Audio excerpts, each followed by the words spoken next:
and this guy, he was like looking at me, and he seen like tears coming down my eyes, and he was basically like, what's wrong? And he asked me how old I was, and I'm like 16, and then he was like, all right, say less, and he dropped me off at the bus station. And that was it. And he never told me his name. Wow. That was my only way out. I've been knowing you for quite some time. Not in a million years would I have ever thought that you had gone through something so crazy. You know what I mean? I've held it in for so long, and I just feel like, I have a daughter now, so I feel like this is my chance to speak up.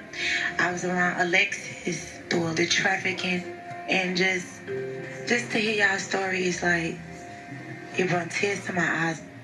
To see you and how you done blossomed and your baby girl, and I'm proud of you. Thank you.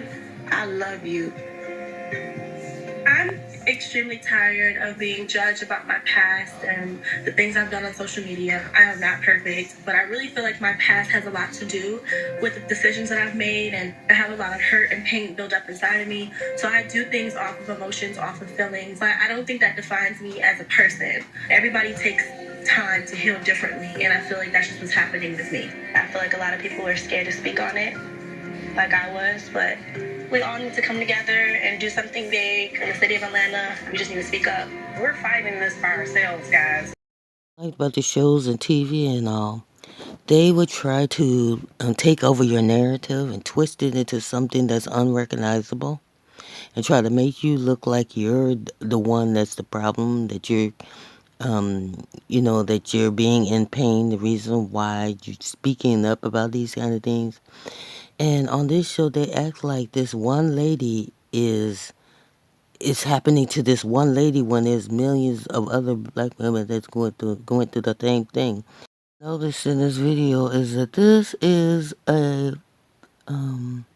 racially ambiguous woman. They never, when they're talking about your story, black women, they never want to put on women that look like you. They want to put these racially ambiguous women in front of you. Putting on who you are in this situation and what you really have to go through as a black woman. And so I've noticed that big time, that they'll put on the most racially ambiguous woman that they can find, so they will not represent you fully, and so that you'll have opposition with these people when they come telling about the stories of black women, okay? That's proof of the statement of we're alone in this, because they don't give a fuck about you. Because if they did, they would have somebody who represented you on here a little more, and not people who are knockoffs and imitations of you, who get some of that same flack that a full black woman would get, and even more. So they don't deal with the same thing, but they want those to represent you, okay? For all we know, that might be somebody with a white mama. And they up the ante when you are expressive and expressing your own stories about what you go through. That they want to throw trans women in the mix, and they want to mix the pot so that you may not ever want to tell your stories, because you don't want those people representing you. You see how that works? From this, black women, you are your own in this fight. These dudes, these rappers can lend their ear to this stuff all they want to. They took a part in putting down you and degrading you and marginalizing you. But yet you sit here and tell them your stories as if they didn't hear it before. They don't plan on remembering your pain and remembering your struggle. So why do you still deal with them? Why do you still talk to them about your pain over and over again? They don't care. He's just up to just look for another baby mama to pump and dump. They're not thinking about you and your worries, your problems. You can tell them all you want to, how you got trafficked and everything. That is a story you should be writing a book about. You should be making money off of your own story.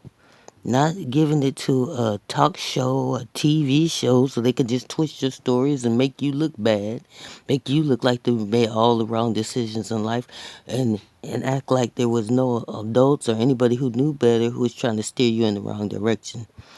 So look at this with a grain of salt.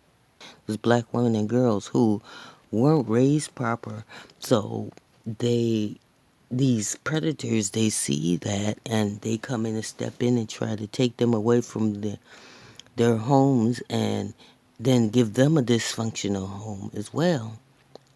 And so when this woman was on the show, they tried to act like this was only her story. It was like if there wasn't a group of a hell of black women and girls who been railroaded by society and been let down by their own parents and their own black groups that had nothing to do with other groups of people.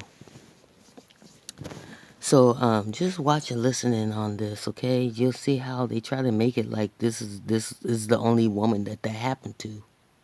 That's all for now, Vanna.